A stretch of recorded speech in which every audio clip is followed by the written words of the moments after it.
মুসা আলাইহিস সালাতু ওয়াস সালাম আল্লাহকে ডাক দিয়া বলেন, আল্লাহ তোমার কোন আবিদ বান্দা আছে নে গো মাওলা? আল্লাহ বলে হ্যাঁ হ্যাঁ আছে। আল্লাহ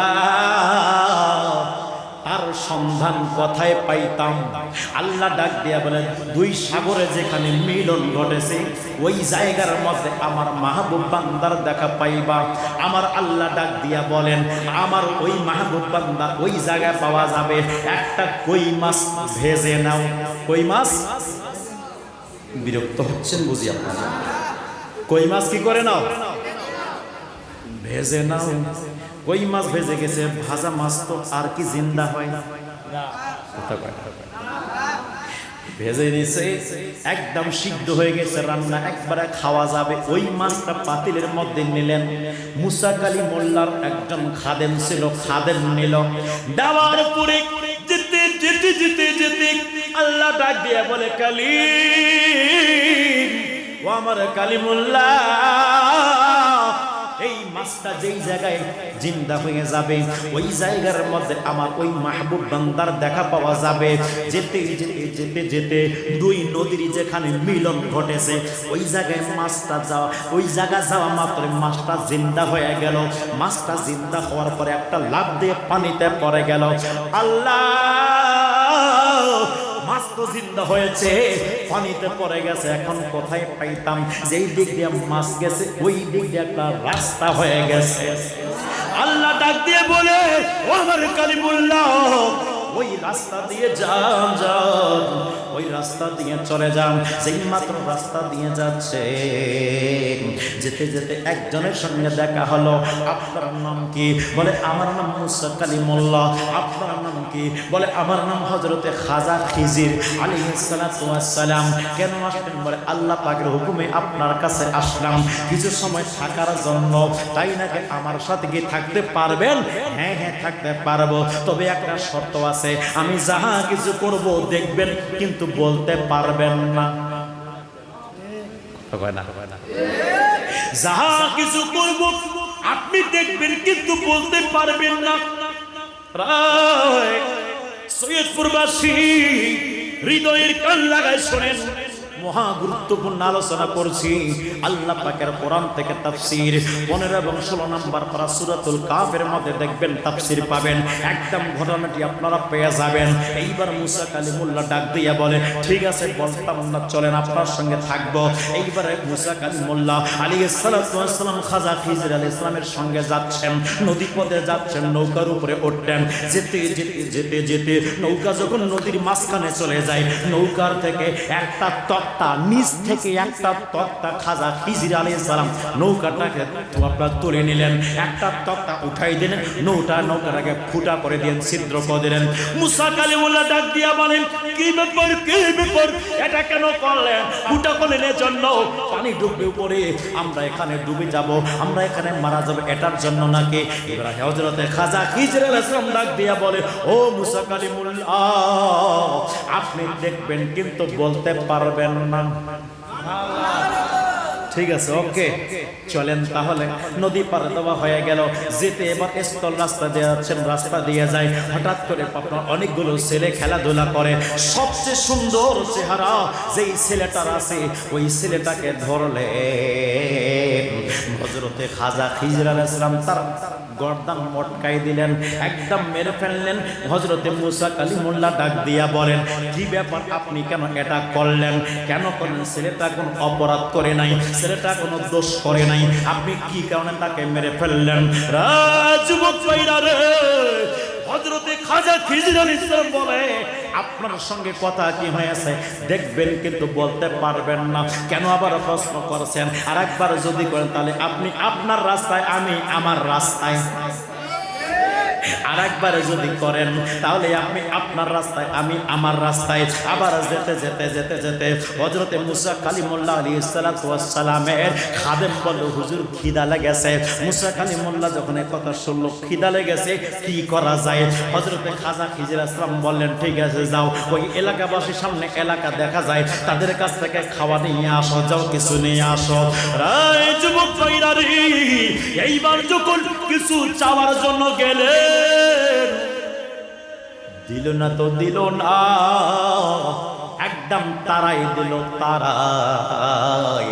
এলাকা থেকে যখন যান, একটা প্রাচীর পড়ে যাচ্ছিল, হযরত খাজা খিজর আলাইহিস সালাতু ওয়াস সালাম এইবার আঙ্গুল দ্বারা ওই প্রাচীরটাকে সোজা করে দিলেন। একটা প্রাচীর পড়ে যায়, কাট হয়ে গেছে, খাজা খিজর আঙ্গুল দিয়ে সোজা হয়েছে। এটাকে আমি আমার পকেটের আলোচনা করছি, তাফসীর দেখবেন, না পাইলে আমাকে ধরবেন। আরে কারামতের কথা বললে তোমার গায়ে জ্বর আসে? এখানে কি কারামত নাকি? এখানে কারামত আছে কিনা? ওলি আল্লাহর কারামত সত্য, আল কারামত হাক্কুন। ওলি আল্লাহর কারামত সত্য, যারা কারামত স্বীকার করবে তারাও কাফের হয়ে যাবে। এই জন্য কারণ কোরআনুল কারীমের মধ্যে ওলি আল্লাহর কারামত আল্লাহ স্পষ্ট বর্ণনা করেছে। কথা বলেন, কষ্ট হয়? কথা কয় না কষ্ট হয়? সৈয়দপুর বাইরে সৈয়দপুরবাসীর কষ্ট হয়।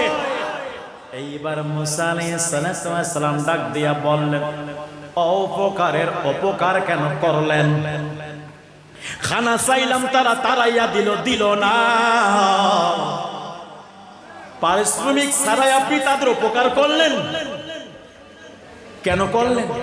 খাজা খিজর আলাইহিস সালাম বলে, শেষ, আপনি আপনার রাস্তায়, আমি আমার রাস্তায়, আর থাকবেন না। মুসা আলাইহিস সালাম বলে, ঠিক আছে যাইতাম, তবে কেন তিনটা কাজ করলেন? আগে দলিল দেন, তারপরে যাবেন। জোরে কয় না সুবহানাল্লাহ? আগে দলিল দেন, তারপরে যাইতাম, এমনি এমনি যাইতাম না। জানার দরকার আছে কি আছে না? ওলি আল্লাহর প্রেম ভিতরে ইনশাআল্লাহ তাজা হয়ে যাবে। একবার চিন্তা করে দেখেন। বলবো নি? কথা কয় না, বলবো? থাকবেন? এই আজকে মনে হয় ঘুমাবেন না, ঘুমাবেন না আজকে? আরে আল্লাহু আকবার, আল্লাহ কবুল করুক। সকলে বলি আমিন, আরো জোরে বলি আমিন। খাজা খিজর আলাইহিস সালাম ডাক দিয়া বললেন, ও মুসা কালিমুল্লাহ, শুনেন, প্রথমে আমি নৌকাটি ফোটা করেছিলাম, বড় আশ্চর্য ঘটনা। ও সৈয়দপুরবাসী, নৌকা ফুটা হয়েছে, পানি ঢোকে না। কথা কন না কা? পানিও চেনে ওলিকে, কথা কয় না কে? পানিও চিনে ওলিকে, পাথর চিনে ওলিকে, সূর্য চিনে ওলিকে, সবাই চিনে আল্লাহর নবী ওলিকে, কিন্তু দোপায়া মানুষ রূপে শয়তান চিনতে পারে না। কথা বলেন ঠিক কিনা? তোমায় ডাক দিলে ও বলার প্রাণে চাইয়া রে, ও প্রাণের মুর্শিদ রে, তুমি ধীরে ধীরে ফিরে ফিরে যায় রে। একটা জবান বন্ধ রাখবেন না, চিৎকার করে বলেন ইয়া রাসূলুল্লাহ। গভীর মনোযোগ। এইবারে খাজা খিজর আলাইহিস সালাম ডাক দিয়া বলছেন, ও মুসা কালিমুল্লাহ, নৌকার মাঝি ছিল একজন গরিব মানুষ, নৌকার মাঝি ছিল একজন গরিব মানুষ। রে যুবক ভাইরা রে আমার, ওই গরিব মানুষ নৌকার মাঝি, ওই দেশের, এই দেশের বাদশাহ হলো একজন জালেম বাদশাহ। ভালো জিনিস দেখলেই ছিনতাই করে নিয়ে নেয়, ভালো জিনিস দেখলেই কেড়ে নেয়। এইরকম ছিনতাইকারী আমাদের সমাজে আছে কি আছে না? ছিনতাই করা ভালো কাজ না খারাপ কাজ? ছিনতাই করে আল্লাহকে কোনোদিন পাওয়া যাবে না? না, পাওয়া যাবে না। খাজা খিজর আলাইহিস সালাম বললেন, ওই নৌকার মাঝি বড় লোক না গরিব? জোরে বলেন। অথচ মাঝির সাথে খাজা খিজর আলাইহিস সালাম কথা বলেন নাই। আপনি গরিব আছেন, বাসায় কে আছে, আপনার সংসার কেমন আছে, অর্থনৈতিক অবস্থা কেমন, পারিবারিক জীবন কেমন, সমস্যা আছে নাকি, কোনো কথা জিজ্ঞাসা করলেন না।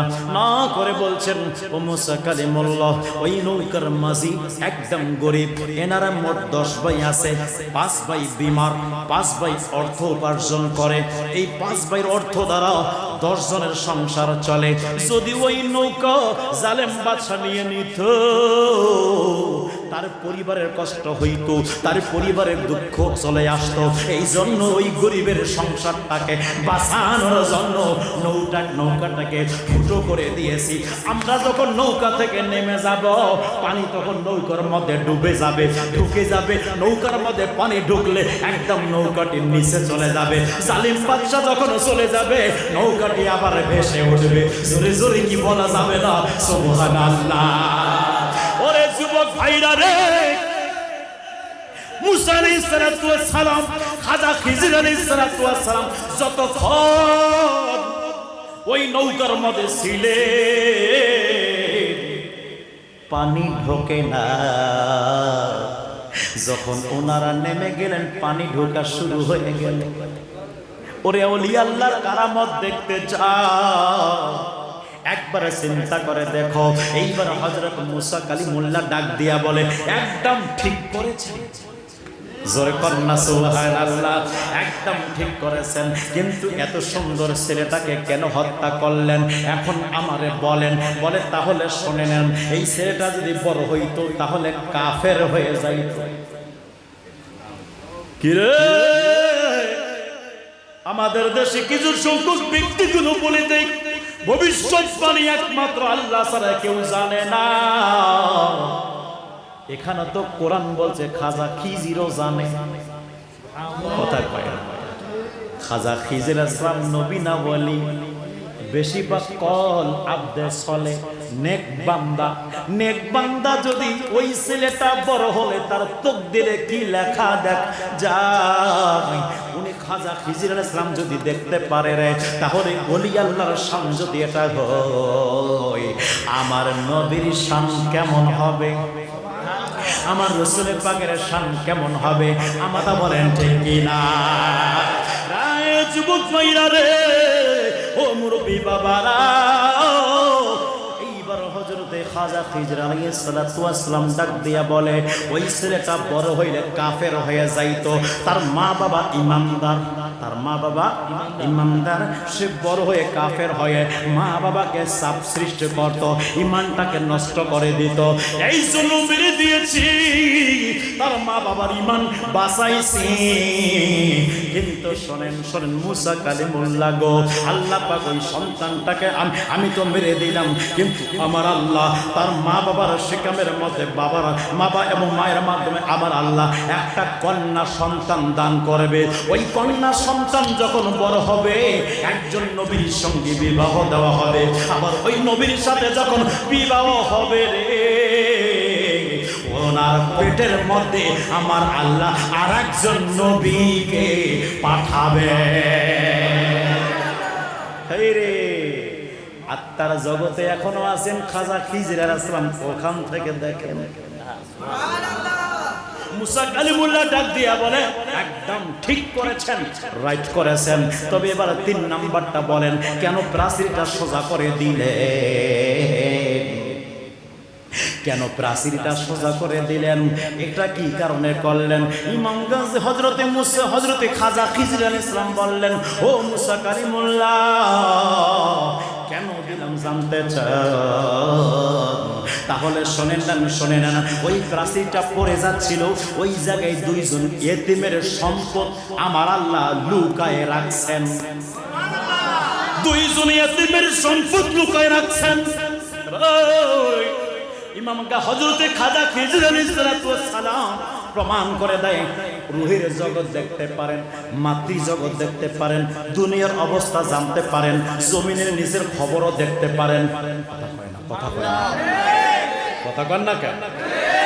নৌকার মাঝির কথা বলে হযরতে খাজা খিজির আলাইহিস সালাম প্রমাণ করলো, জমিনের দুনিয়ার মধ্যে যা ঘটনা ঘটে আমি খাজা খিজিরের চোখ থেকে দূরে না। আর ওই ছেলেকে মেরে ফেলে তার মায়ের পেটের মধ্যে আর একজন কন্যা সন্তান দান করবে। এটা রুহের জগতের কথা। খাজা খিজির প্রমাণ করলো রুহের জগৎটাও আমি খাজা খিজিরের চোখ থেকে দূরে না। এইবার কবরে মাটির নিচে ধন ভান্ডার আছে। হযরতে খাজা খিজির আলাইহিস সালাতু ওয়াস সালাম ওই প্রাচীরকে সোজা করে দিয়ে বলল যে মাটির নিচে যেটা আছে ওটাও আমি, আমার চোখ থেকে ওটাও দূরে না। তাহলে আল্লাহর ওলি রূহের জগৎ থেকে দুনিয়ার জগৎ, দুনিয়ার জগৎ থেকে মাটির ভিতরে যেটা আছে ওটাও যদি কোনো কিছুই যদি ওনার চোখে লুকায়িত থাকতে না পারে, আমার নবীবার চিন্তা করে দেখেন নবীর শান কত আছে ভাইরা। এই জন্য ওলি আল্লাহকে মানবেন, বেয়াদবি করবেন না, করবেন না। কেন? ওলি আল্লাহকে ভালোবাসলে কিয়ামতের ময়দানে আমাদের লাভ আছে কি আছে না? জোরে কোন লাভ আছে কি আছে না? আমাদের কিয়ামতের ময়দানে আমাদের লাভ আছে রে বাবা।